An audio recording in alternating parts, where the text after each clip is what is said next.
Vamos a hablar ahora de cuando la ciencia y la tecnología se ponen al servicio de la sociedad.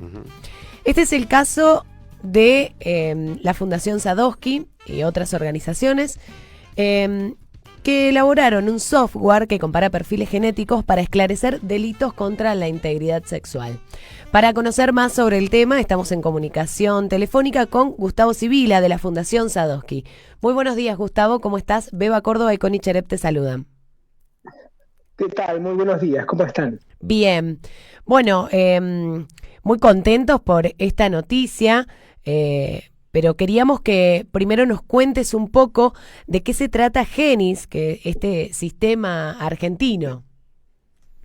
Bueno, en principio muchas gracias por esta oportunidad de compartir con ustedes y con la audiencia de la ciudad de Santa Fe y alrededores este episodio que es, la verdad, la conclusión de un largo esfuerzo de articulación entre el sector público y el sector privado, que tuvo como fin desarrollar un software, una herramienta informática que almacena y compara los perfiles genéticos hallados en escenas de crimen o aportados por víctimas de delitos, en este caso contra la integridad sexual. Pero la tecnología sirve para el esclarecimiento de todo tipo de delitos, es decir, también se podría utilizar para investigar homicidios. ¿Cómo funciona el software? Básicamente lo que hace es, primero reúne en un repositorio todos los perfiles genéticos. Cuando digo perfil genético me refiero al ADN, me refiero a ese código único que tenemos las personas en todas nuestras células, y que ese ADN, a los efectos forenses, se manifiesta a través de un código alfanumérico, letras y números, que de alguna manera nos identifica en forma unívoca, es decir, a través de ese código podemos saber que se trata de tal persona o de otra. ¿Cómo se obtiene ese código? Bueno, a través de muestras biológicas. Esas muestras biológicas pueden ser sangre, pueden ser piel, tejido orgánico, fluidos, saliva, bueno, obviamente fluidos seminales, que es muy importante para el caso de los delitos sexuales. Es decir, en general estos bancos de datos, estos registros de perfiles genéticos se han utilizado en el mundo, en primer lugar, para el esclarecimiento de delitos sexuales, porque en general los asaltos suelen dejar evidencias biológicas del agresor. Entonces la víctima se presenta en la fiscalía, se procede a hacer un hisopado, esa muestra biológica se lleva a un laboratorio donde hay un equipamiento específico, hay un equipo que se llama secuenciador, que transforma esa evidencia biológica que está en un formato analógico, la transforma en un formato digital, o sea, a ceros y unos. Esos ceros y unos reflejan el perfil genético, este código alfanumérico que refería, que sería como un DNI paralelo que tenemos, un DNI de las células. Claro. Y lo que hace el software es, a medida que se cargan todos estos perfiles genéticos, los compara para determinar si corresponden a un mismo individuo. Entonces, el valor agregado para la justicia, para la administración de justicia, es que el software va a indicar en determinados casos que se producen coincidencias entre dos perfiles genéticos.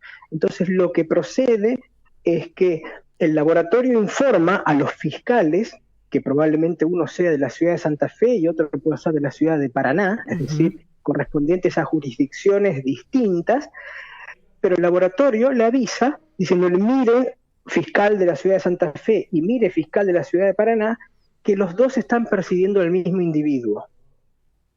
Ninguno de los dos todavía sabe quién es ese individuo, pero el hecho de determinar que es el mismo individuo permite que ambos fiscales puedan dialogar, compartir las evidencias que cada uno fue colectando por separado, y de esa manera se incrementa la probabilidad de individualizarlo. Con el agregado... Sí, no, continúa. Sí, con el agregado de que cuando se determine, se va a administrar justicia para los dos casos, y no como ocurre en la actualidad. En la actualidad, cuando se determina, digamos, la identidad de un violador, se lo condena por ese último caso, pero seguramente ese violador ha cometido una larga secuencia de delitos que van a quedar impunes porque no se logró determinar la asociación del violador con esos delitos. Cuando tengamos la base de datos, eso va a ser automático, ¿no? Bien, hablabas de 0 y 1 de encriptación y esto tiene que ver con la preservación de datos.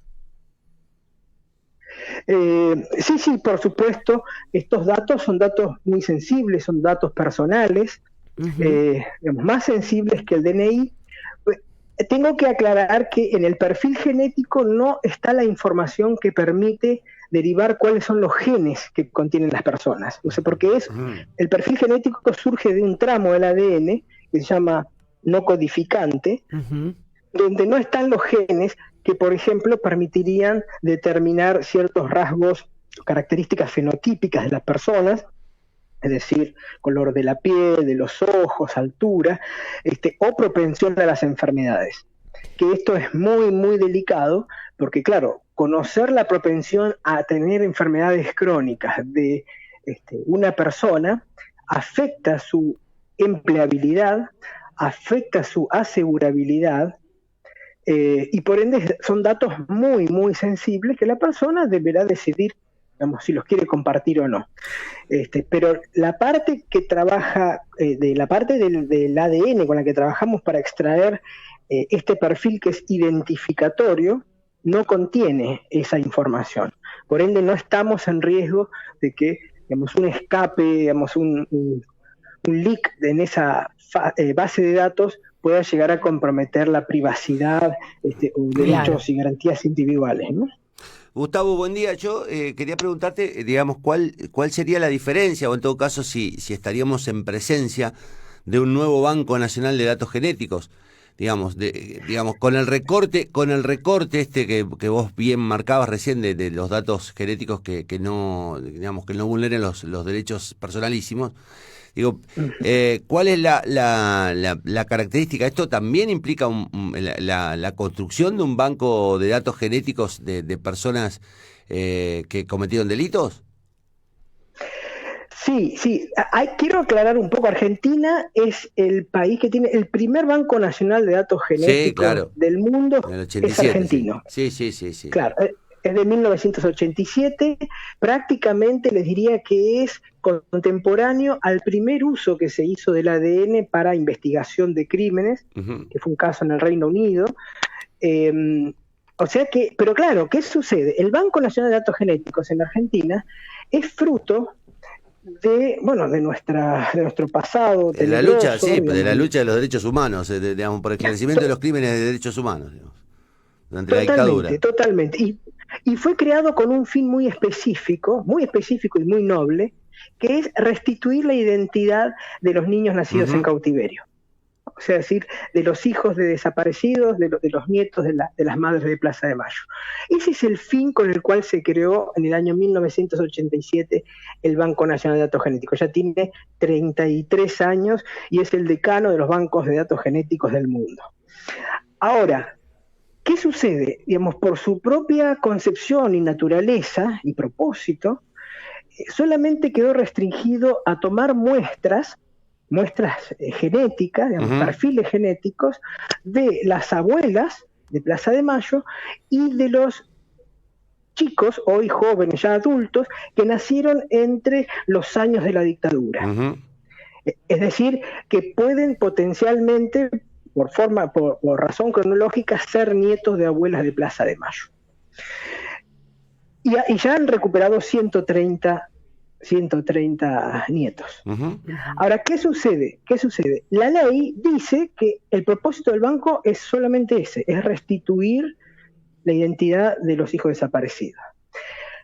En ningún momento se pensó hasta el año 2013, cuando ocurrió el caso Ángeles Rawson, el Congreso Nacional no se replanteó, digamos, cambiar el objeto del Banco Nacional de Datos Genéticos.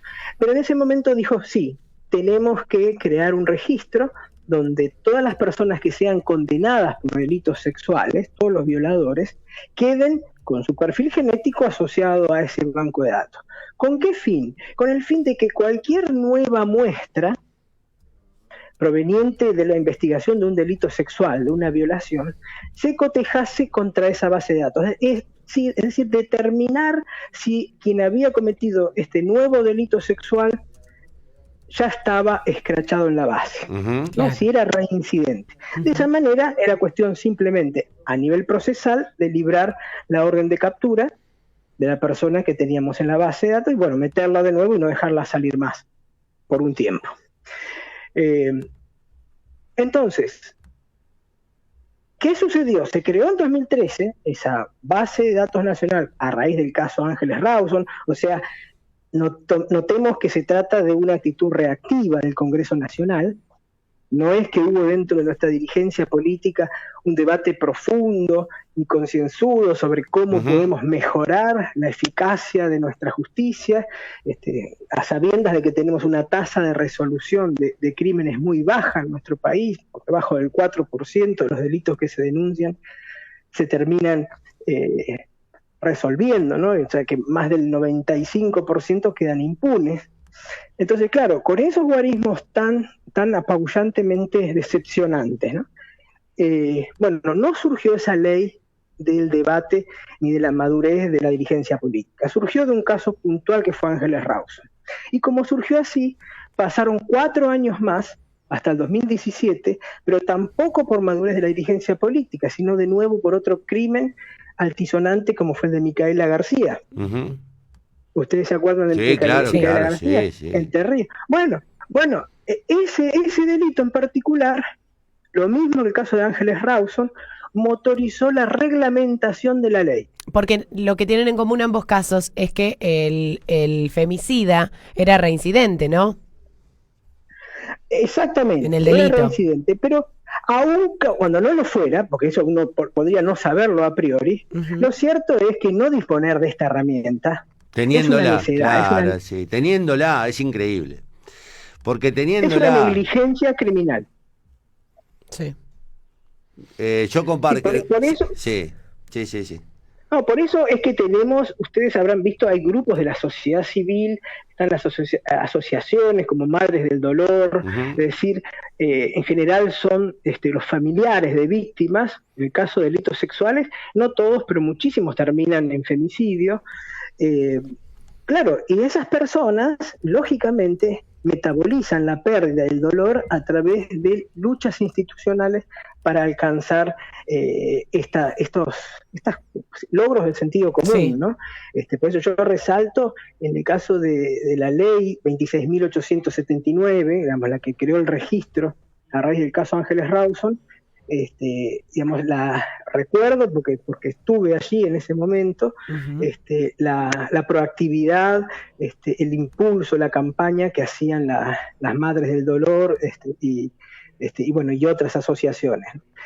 Pero bueno, la cuestión es, lo que quiero resaltarles es que fíjense cómo, digamos, vamos dando pasos de manera completamente reactiva y sobre la base del dolor, de la pérdida, ¿no? Entonces, de alguna manera quiero aprovechar el espacio para hacer un llamado a que las autoridades, y digo también, cuando digo las autoridades también me hago cargo como parte de una institución pública, ¿no? Que es el Ministerio de Ciencia y Tecnología, Fundación Sadowski. Pero ahora, luego de que se reglamentó en el 2017, lo cierto es que ese registro no llegó a ponerse operativo. O sea, si ustedes me preguntan cuántos perfiles de violadores hay en el registro nacional, la respuesta que le tengo que dar es prácticamente ninguno. Ahora, ¿Por qué? Porque no...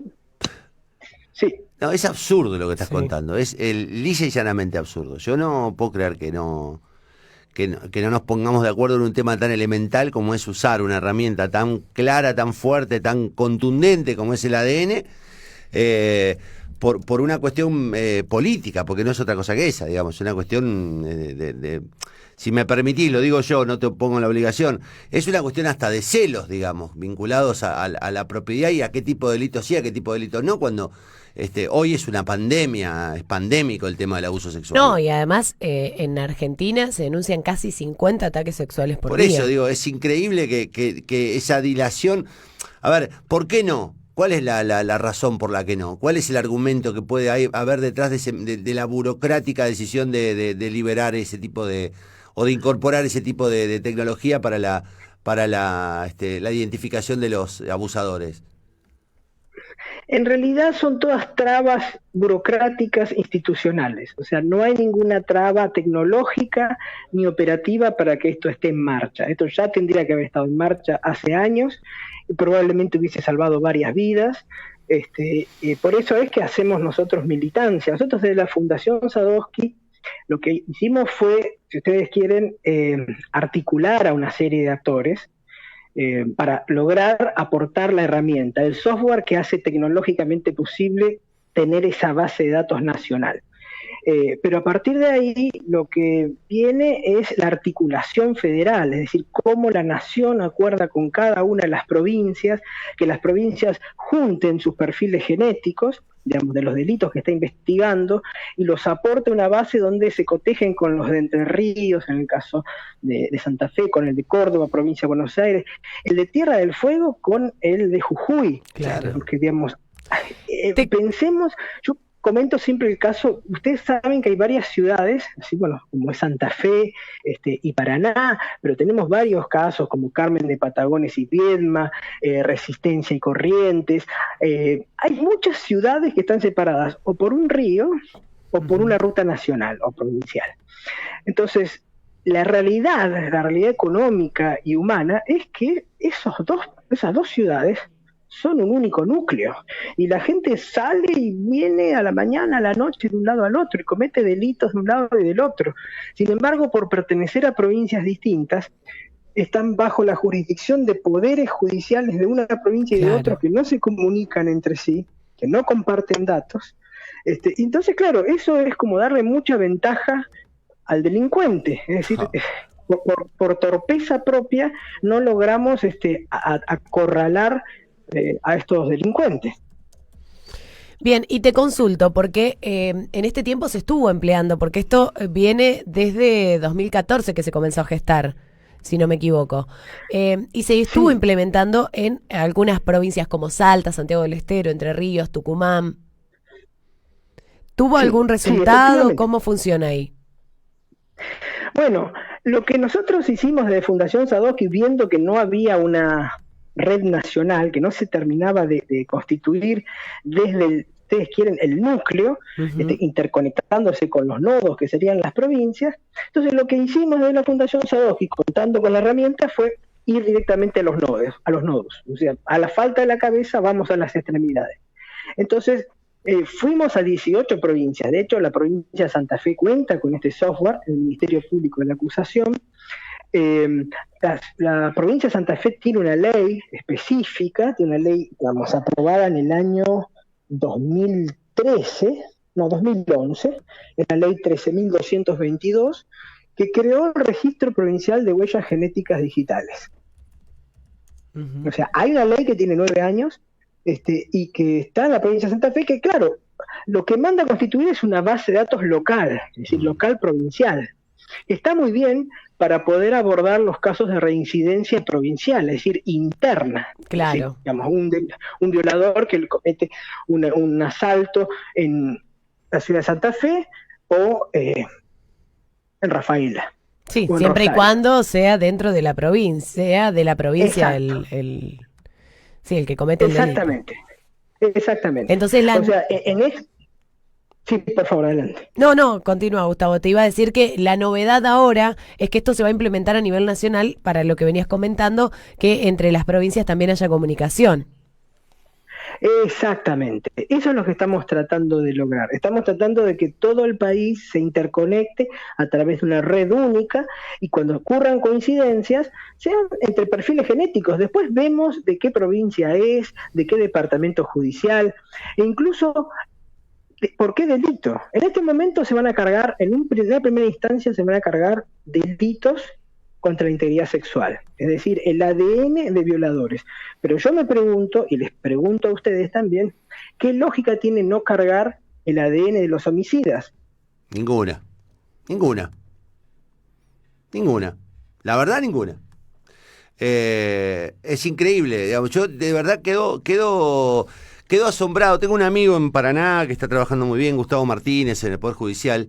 Y todo el tiempo hablamos de esto, él es bioquímico, está trabajando mucho en estos temas, y todo el tiempo me cuenta, y ahora me queda más claro que nunca, las dificultades que tenemos para ponernos de acuerdo con una cuestión que es simplemente poner en marcha un software interconectado y es mera voluntad, digamos, de los poderes judiciales o del poder político de cada provincia. Y Gustavo, de verdad me queda un sabor muy amargo, porque la sensación que tengo es que no avanzamos porque alguien no quiere o porque alguien no se ocupa. Básicamente por eso. Sí, no es cuestión de presupuesto. Pensemos lo siguiente, todas las pericias que se ordenan en el marco de investigaciones penales, por violaciones o por cualquier tipo de delito, tienen un costo de insumos químicos que son importados, son reactivos, tienen un costo de uso de la maquinaria, de servicios, del salario del personal científico. Es decir, que ese costo se incurre de todos modos. Es decir, el perfil genético hoy día se genera, pero solamente se explota en el marco de la causa donde se generó. Es decir, tengo un perfil genético y solamente lo cotejo contra los sospechosos de esta causa.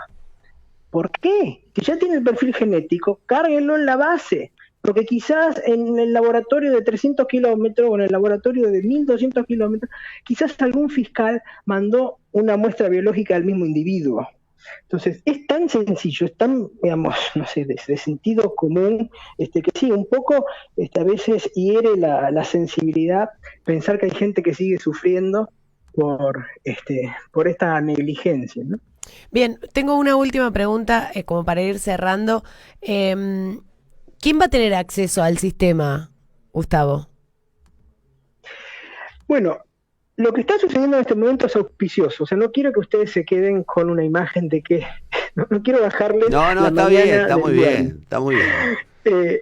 No, la verdad que tengo que decir, digamos, nobleza obliga, que desde marzo de este año hay una nueva conducción en el Registro Nacional de Datos Genéticos. Está el doctor José Pellegrino, fue designado o propuesto por la ministra de Justicia y Derechos Humanos, la doctora Lozardo, y fue designado por el presidente de la República, y el doctor Pellegrino, puedo dar fe, porque estamos trabajando muy bien, finalmente va a lograr, creo yo, pongo la esperanza de que antes de que termine el año, poner en marcha este registro, es decir, interconectar a todas las provincias del país.